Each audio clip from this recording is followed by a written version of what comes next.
If you are reading these lines while feeling exhausted, confused, or weighed down by a loneliness you can't quite name, pause for a moment.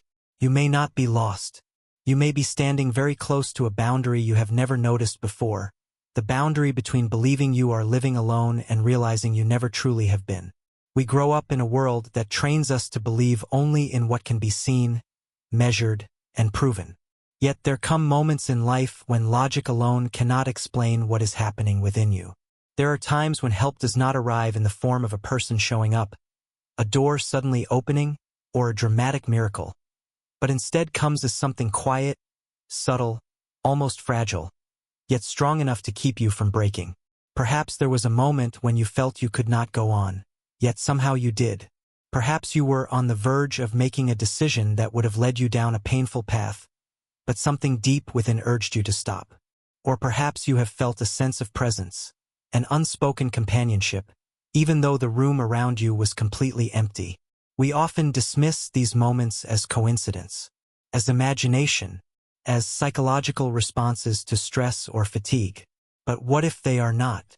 What if these moments are not the product of a fragile mind, but rather signs of a quiet presence? A form of care that does not demand attention, recognition, or proof, only that you continue to live and move forward.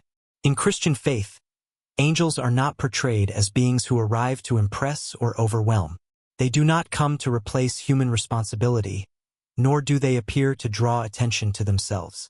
Angels appear when human beings are on the verge of forgetting that they are not alone, when faith begins to flicker, when fear grows louder than truth. The challenge is that we have become conditioned to look for the extraordinary and overlook the subtle. We wait for thunder, while truth often arrives as a whisper. We expect blinding light, when sometimes a single small glow is enough to keep us from losing our way. This reflection is not written to persuade you into blind belief. It is not meant to replace reason or science. Its purpose is far simpler and far more honest, to invite you to ask a question you may have stopped asking long ago. Could it be that there are signs appearing in your life, not to control you, not to manipulate you, but to remind you that you are protected? If you have ever sensed that something in your life feels not entirely random, then perhaps you are exactly where you are meant to be. And perhaps this is not a piece of writing you stumbled upon by accident.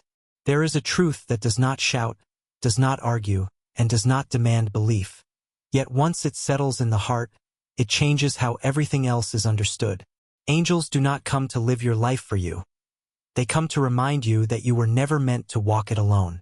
This truth matters because many people misunderstand the nature of divine help. We imagine rescue as intervention, someone stepping in to remove pain, erase hardship, or solve problems instantly. But the deeper reality revealed through Scripture and lived experience is far more restrained and far more respectful of human freedom. God does not override the human journey. He accompanies it. And angels, as his messengers, reflect that same pattern. Angels are not sent to replace courage, responsibility, or choice. They are sent to strengthen what is already within you, your capacity to endure, to discern, to keep walking when stopping would feel easier. Their presence does not remove the weight of life. It redistributes it so you can carry it without collapsing. This is why angelic signs are so often subtle. A feather rather than a thunderclap. A sense of warmth rather than a visible form. A quiet inner warning rather than an external command. These signs do not force belief. They invite awareness. They do not dictate action. They encourage alignment. The Bible repeatedly shows this pattern. When Elijah was exhausted and afraid, God was not in the wind, the earthquake, or the fire, but in the still, small voice. When the shepherds encountered angels, they were not coerced. They were reassured. Do not be afraid is the most common phrase spoken by angels, because fear is what most often blinds us to truth. This is the anchoring truth. True divine guidance brings peace, not compulsion. It aligns you with truth rather than overwhelming you with spectacle. When an experience draws you closer to humility, clarity, and trust, it carries the signature of God. When it produces fear, confusion, or ego, it demands discernment. Understanding this truth protects you from two extremes. On one side, skepticism that dismisses every spiritual experience as imagination. On the other, naivete that accepts every unusual sensation as divine. The truth sits between them, open yet grounded, receptive yet discerning.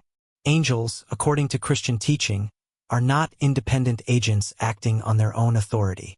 They do not seek attention, worship, or obedience. Their role is always directional, pointing away from themselves and back toward God.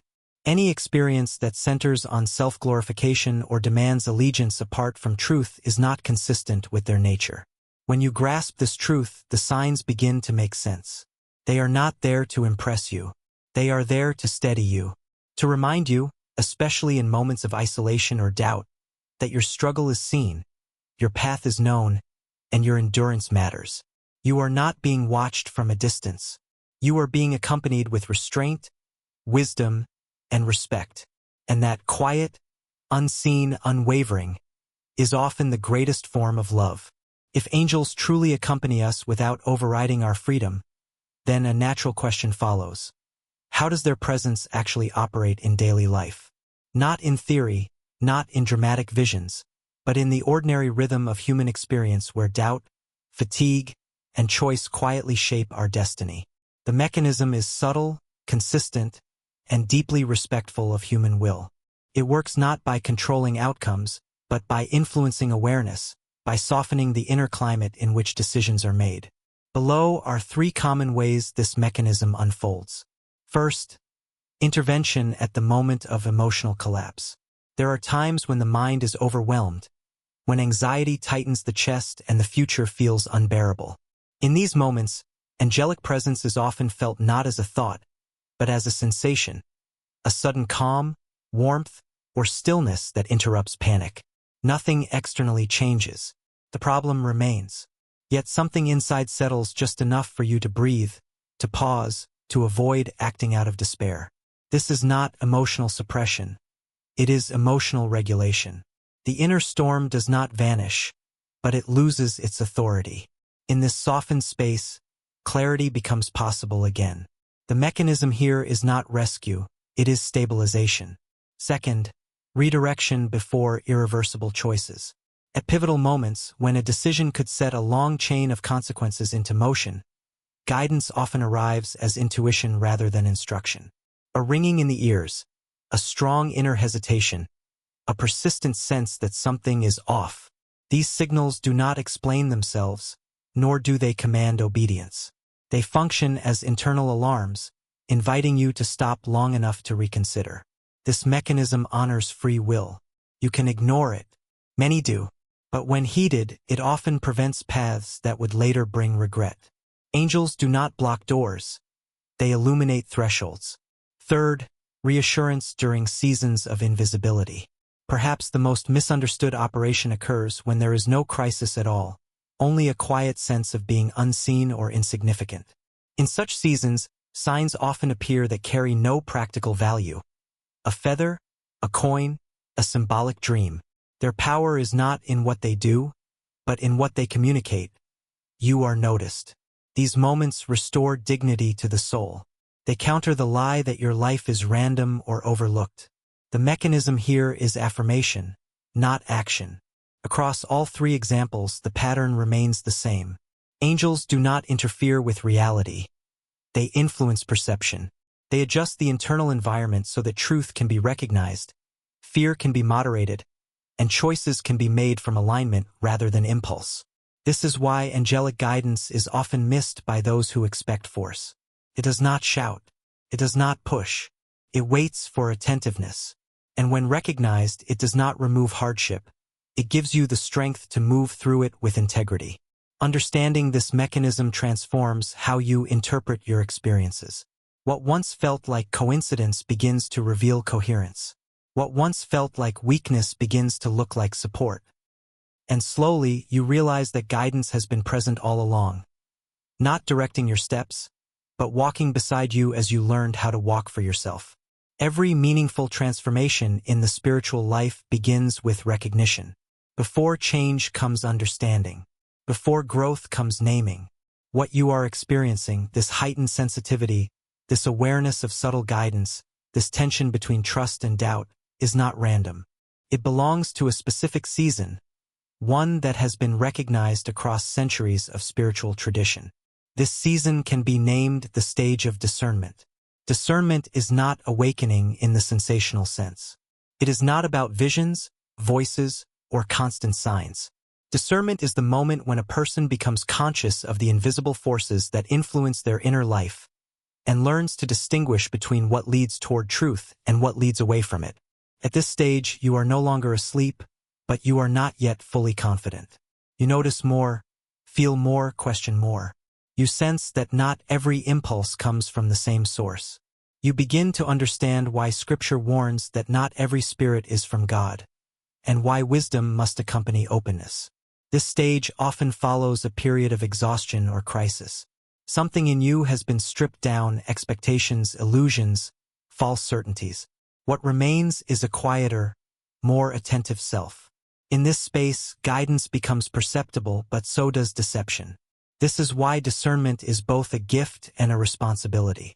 In the discernment stage, angels do not increase in activity. Your awareness increases. The signals that were once ignored now register. The intuition that was once dismissed now asks to be heard. You begin to recognize patterns rather than isolated events. Peace becomes a compass rather than an afterthought. Yet this stage is also uncomfortable. You can no longer live on autopilot. You are asked to weigh experiences against truth, to test feelings rather than worship them, to seek alignment rather than affirmation. This is where spiritual maturity begins. The Bible repeatedly emphasizes this stage. The Apostle John urges believers to test the spirits. Paul prays that love would abound in knowledge and depth of insight. Discernment is not skepticism. It is refined trust. It does not close the heart. It trains it. Naming this season matters because it removes confusion. Without a name, you may think something is wrong with you, that you are becoming overly sensitive or uncertain. With a name, you realize you are being trained. You are learning to walk with awareness rather than impulse, faith rather than fear. This is also the stage where many people are tempted to seek shortcuts. They want certainty without patience, clarity without humility. But discernment cannot be rushed. It is cultivated through reflection, prayer, and grounding in truth. Angels assist in this stage not by providing answers, but by reinforcing direction toward peace, integrity, and alignment with God's character. If you are in this season, you are not meant to retreat, nor to rush ahead.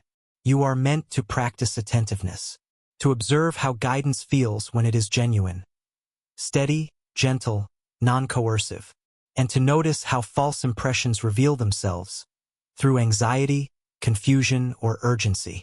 Naming the season gives you permission to slow down, to learn, to grow. Discernment is not the end of the journey, but it is a turning point.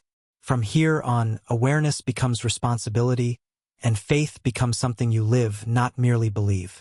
There is a reason growth is rarely comfortable.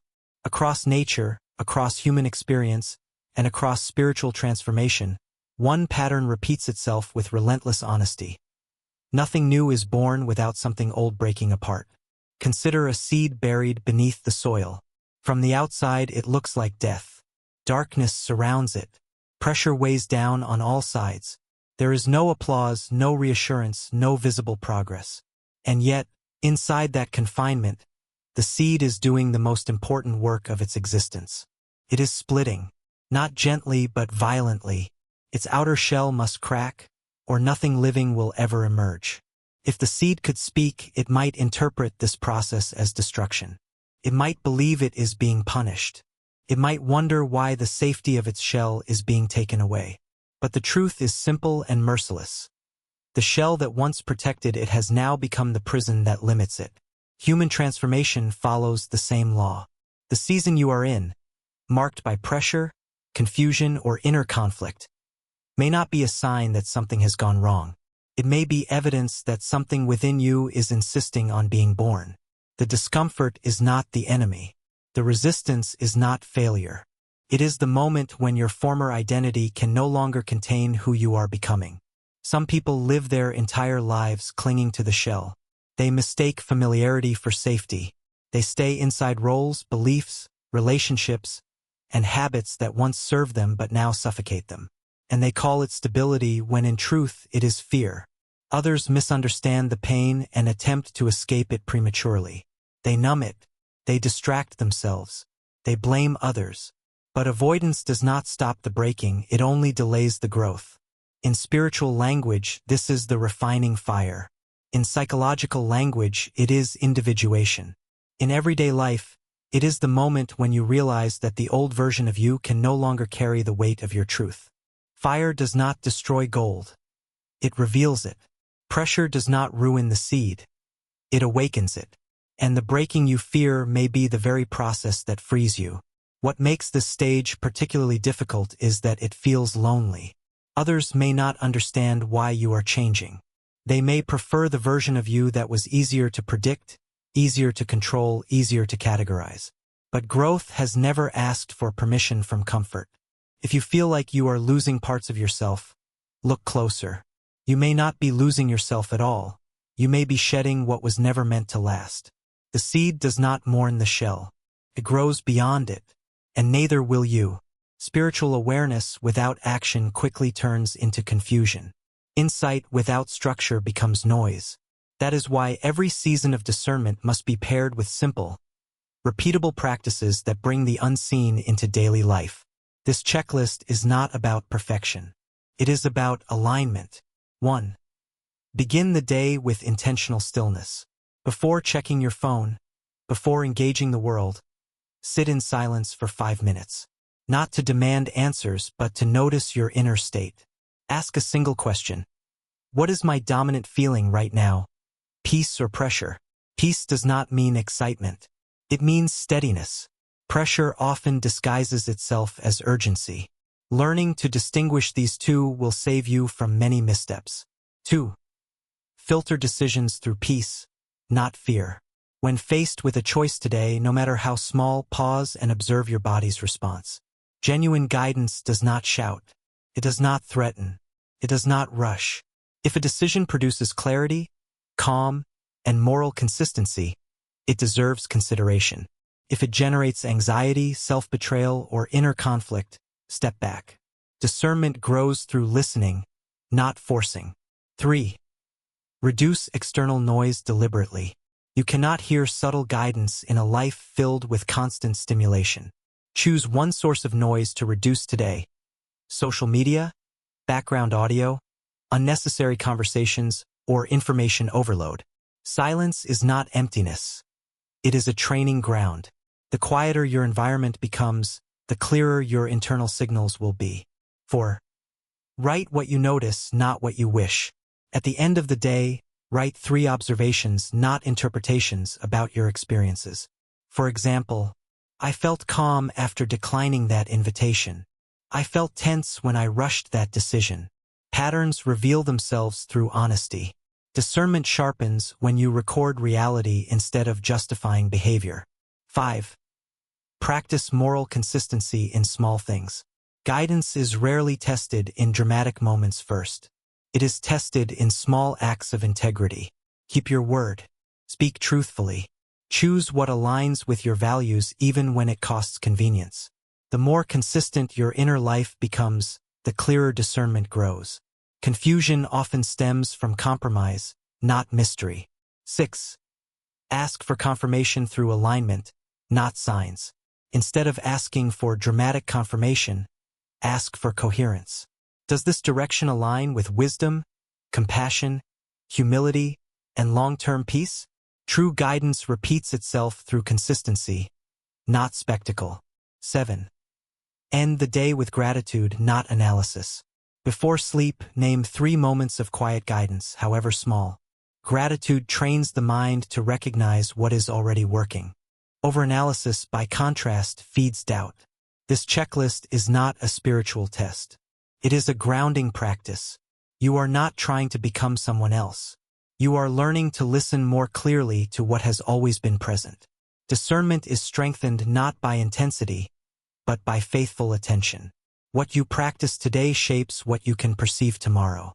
Every journey of discernment reaches a point where reflection must give way to decision. Not a dramatic declaration, not a public performance, but an inward commitment, a line drawn quietly in the heart. This is where insight becomes direction, and direction becomes a way of living. An oath, in its truest sense, is not a promise made to impress others. It is a vow made to align yourself with what you now understand to be true. And the oath you are invited to take here is not about perfection, certainty, or constant confidence. It is about faithfulness to awareness. You may not always recognize guidance immediately. You may still hesitate. You may still doubt. But you can commit to one thing, to no longer ignore what brings peace, and to no longer obey what thrives on fear. This oath is simple, but it is not shallow. It is the decision to pause before reacting, to listen before acting, to test impulses against truth rather than emotion, to value integrity over urgency. It is the choice to trust that guidance does not abandon you when clarity fades, but waits for you to return to stillness. Living by this oath does not remove difficulty from your life. In fact, it may sharpen your awareness of it, but it will change how you carry it. You will stop interpreting every challenge as punishment and start seeing many of them as invitations, to mature, to refine, to choose differently. This oath also frees you from the need for constant confirmation. When you commit to discernment, you stop chasing signs and begin cultivating alignment. You measure progress not by how extraordinary your experiences feel, but by how consistent your inner life becomes. And here is the quiet truth few mention. Once you live this way, life begins to respond differently. Not magically, but coherently. Choices lead to consequences that make sense. Peace becomes more familiar. Confusion loses its grip. You become someone who can be trusted, with responsibility, with truth, with influence. The call to action here is not loud. It does not ask you to join, subscribe, or declare. It asks you to practice. Practice listening when silence is uncomfortable. Practice choosing calm over control. Practice honoring what you already know to be right. If this journey has resonated with you, return to it, not as content, but as a companion. Revisit the questions. Repeat the practices. Let discernment become a skill, not an event. And if you choose to share this path with others, do so gently. Not to convince, but to invite. Not to instruct, but to walk alongside. Because guidance does not demand belief. It responds to attention. And the oath you take today, quiet, steady, unseen, may be the most powerful decision you ever make. There are moments in life when you have no clear proof to present. No data, no airtight argument, no logical structure strong enough to defend what you feel. And yet, quietly, unmistakably, not I think, not I suspect, but a knowing so deep that pretending otherwise would require you to betray yourself. This is not mere intuition. It is not anxiety, nor imagination. It is more like a light switching on in a dark room. Silent, sudden, undeniable. Once the light is on, you cannot honestly claim that you see nothing. Many of us have encountered this moment before. A relationship that appears healthy on the surface, yet leaves a heaviness in your spirit. An opportunity that looks perfect on paper, but the closer you get, the more restless your heart becomes. A message that sounds inspiring, even righteous, but somehow produces emptiness rather than peace. The most dangerous thing is not ignorance. The most dangerous thing is knowing, and choosing to ignore it. We live in a world that worships logic, proof, and consensus. You are taught that if something cannot be explained, it should not be trusted. If it cannot be proven, it must be imagined. And if you are the only one who senses something is wrong, then surely you must be the problem. But some truths do not arrive through debate. They arrive through discernment. The gift of discernment does not make you smarter than others. It does not give you more information. It does not elevate you above anyone. In fact, it often makes life harder, not easier. Because when you perceive what others cannot yet see, you must learn to live with silence, misunderstanding, and sometimes profound loneliness. Discernment does not shout. It whispers. It does not force itself upon you. It waits for your honesty. And when you begin to notice that some things are right but not from God, that some things are good but not meant for you, that some people speak truth but do not live it, this is often the first sign that something within you is awakening. Not so that you may judge others, but so that you may no longer be deceived. If, as you read this, something inside you stirs, if this feels unsettlingly familiar, it may be because you are standing at the threshold of a new season. A season where you will no longer live by convenience, but by truth. No longer guided by collective emotion, but by inner illumination. From that moment on, life may no longer feel comfortable, but it will begin to feel real. There is a truth that must be established early, or everything that follows will be misunderstood. Discernment does not allow you to see more than others. It allows you to see what is false. This distinction matters because many confuse discernment with superiority. They imagine it as spiritual sharpness, intelligence, or an elevated status. But discernment is not about being above others. It is about being awake. To discern is not to possess hidden knowledge. It is to lose illusions. Most deception does not appear as darkness. It comes dressed as light. It speaks the right language, quotes the right words. It appeals to reason, emotion, and even morality. That is why discernment is not primarily intellectual. If it were, the most educated would be the least deceived. History proves otherwise. Discernment is the ability to recognize what a thing truly produces, not merely how it presents itself. Something can be logical, eloquent, and widely celebrated, and still be misaligned with truth. Something can be popular and still be hollow. Something can be emotionally moving and still quietly destructive. Discernment strips away presentation and forces one simple question to the surface. What is the fruit of this? This is why discernment often creates tension. It places you at odds with surface-level certainty. While others are persuaded by enthusiasm, you are slowed by clarity. While others rush forward, you hesitate, not because you are fearful, but because something within you refuses to be rushed. And that refusal is costly. Discernment does not reward you with applause. It rarely grants immediate validation. More often, it removes your ability to participate comfortably in collective illusions. You see cracks where others see beauty. You sense danger where others feel excitement. You walk away from things people insist are harmless. Not because you are suspicious by nature, but because truth has trained your senses. This is why discernment is closely tied to responsibility. Once you see clearly, you cannot unsee. Once truth reveals itself, ignorance is no longer an option. To ignore discernment is not neutrality. It is disobedience to what has been entrusted to you. And here lies the quiet weight of the gift. Discernment demands integrity. It asks you to align your choices with what you know, not with what is convenient. It asks you to act consistently, even when silence would be easier. It calls you to step back when everyone else steps forward, and to stand firm when compromise would buy you peace. But discernment is not given to isolate you, it is given to protect you. It guards your heart from subtle corruption. It preserves your direction when shortcuts appear attractive. Keeps you from mistaking momentum for calling, and charisma for character.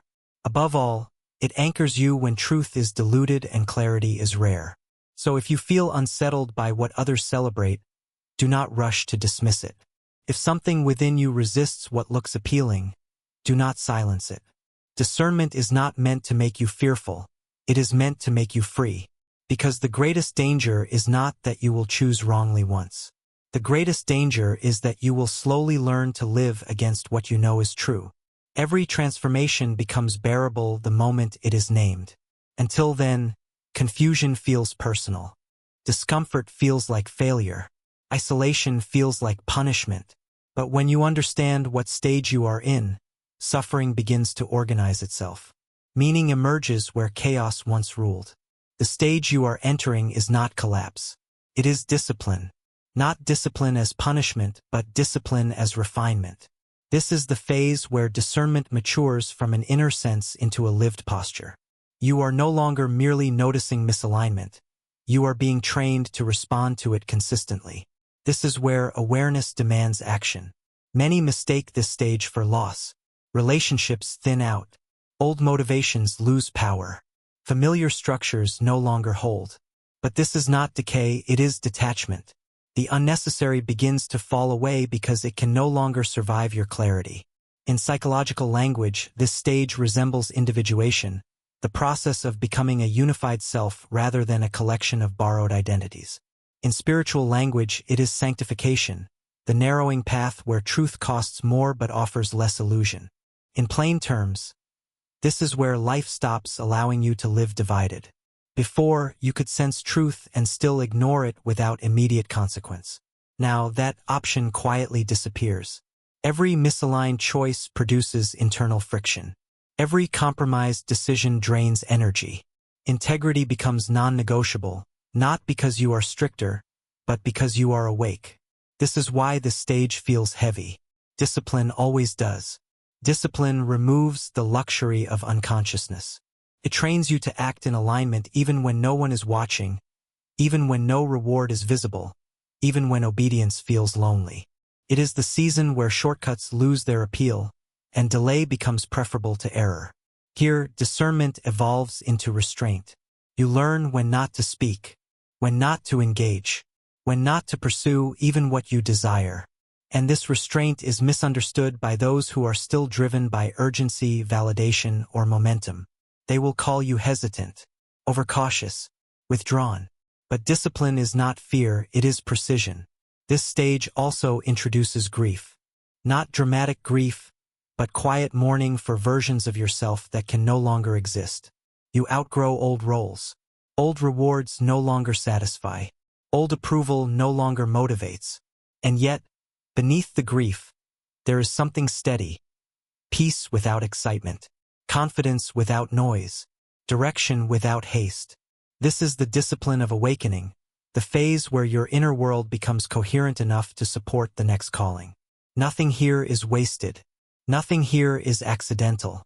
You are being trained to carry truth without distortion, to move without ego, to stand without applause, to choose correctly even when the outcome is uncertain. And when discipline completes its work, you will not need to announce your clarity. Your life will do it for you. If discernment had a single image powerful enough to contain its cost and its glory, it would be fire. Not the fire that destroys indiscriminately, but the fire that refines with intention. Scripture returns to this metaphor again and again because nothing else captures the paradox as precisely. Fire hurts, yet it purifies. Fire consumes, yet it reveals. Fire leaves nothing unchanged, but it leaves what is true intact. This is the stage you are in now. You are not being burned to be punished. You are being refined to be trusted. In the refining fire, what is false cannot survive. Motives that once worked, approval, ambition, fear, image, begin to crack under the heat. They served you in earlier seasons, but fire exposes their limits. Only what is rooted in truth remains stable. Gold does not fear fire because fire is how gold is proven. Discernment places you in conditions where your inner substance is tested. Pressure intensifies. Ambiguity increases. Easy answers evaporate. You are forced to choose not what is convenient, but what is right. Not what is impressive, but what is aligned. This is why refinement feels slow. Fire does not rush. It lingers at the exact temperature required, hot enough to separate impurities, but not so hot as to destroy the core. Likewise, your life may feel paused, restrained, or repetitive, but this is not stagnation. It is precision work. In the fire, discernment becomes embodied wisdom. Before, you could sense truth. Now, you must live it. You learn the cost of clarity, speaking less, acting slower, choosing restraint over reaction, integrity over speed. These are not passive choices. They are the marks of someone who has learned what fire teaches. And yes, the fire isolates. Not everyone can stand the heat you are learning to endure. Some will misinterpret your quiet as withdrawal. Others will feel exposed by your clarity and call it judgment. But fire separates without apology. It does not argue, it reveals. What stays with you in this season is what can withstand transformation. This includes people, practices, and beliefs. Some relationships deepen because they are forged in the same heat. Others fall away not out of cruelty, but incompatibility. Fire is not cruel, it is honest. There is another truth the metaphor reveals. Fire is never the final state. Refinement is preparation, not destination. Once the impurities rise and are removed, the gold is shaped. Fire gives way to form. Discernment, once refined, becomes something others can rely on. Your presence steadies rooms. Your words carry weight. Your decisions create order rather than chaos. But none of that happens without fire. This is why resistance prolongs the pain. Trying to escape the heat only delays the refinement. The faster path is surrender, not to suffering, but to the process. When you stop asking, "How do I get out of this?" and begin asking, "What is being purified?" the fire completes its work. And when it does, you emerge not louder, not harder, but clearer. Fire does not make you something new. It reveals what you were meant to be all along. Discernment does not grow through theory. It sharpens through daily, ordinary obedience. After the fire has begun its work, the question is no longer, do I have discernment? But, am I stewarding it? What follows is not a list of rules, but a set of anchoring practices, simple actions that keep clarity from evaporating under pressure. These are not grand spiritual feats. They are quiet disciplines, and they work precisely because they are repeatable. 1. Create a daily pause before decision. Discernment weakens when life moves too fast. Today, build a deliberate pause before responding, agreeing, committing, or reacting. Even 10 seconds of stillness can interrupt impulse. Ask one silent question. Does this align with what I already know to be true? Alignment often reveals itself in the pause. 2. Write what drains you and what steadies you. Discernment speaks through energy as much as thought. At the end of the day, list 2 things: what left you internally scattered and what left you internally clear. Patterns will emerge quickly. Truth produces steadiness. Misalignment produces fragmentation. Let the pattern teach you. 3. Reduce unnecessary input. Discernment cannot compete with constant noise. Today, limit at least one source of distraction: social media, opinion content, background audio. Not forever, just today. Silence is not emptiness. It is the environment where clarity breathes. 4. Practice restraint without explanation. One of the fastest ways to dull discernment is over-explaining it. Today, choose one boundary you will keep quietly. Say no without justification. Step back without defending yourself. Discernment does not require permission to exist. 5. Act on the smallest clear instruction. Do not wait for a dramatic calling. Discernment strengthens through obedience to the obvious. If you sense a need to rest, rest. If you sense a conversation should wait, delay it. If something feels premature, allow it to be unfinished. Integrity in small responses trains you for larger ones. 6. End the day with alignment, not achievement. Before sleep, ask, where did I act in truth today, even if it cost me? Discernment grows when you reward alignment more than productivity. Peace is the metric, not output. This checklist is not about becoming more spiritual. It is about becoming undivided. Each action reduces internal contradiction. Each practice reinforces coherence between what you perceive and how you live. Over time, discernment stops feeling fragile and begins to feel grounded.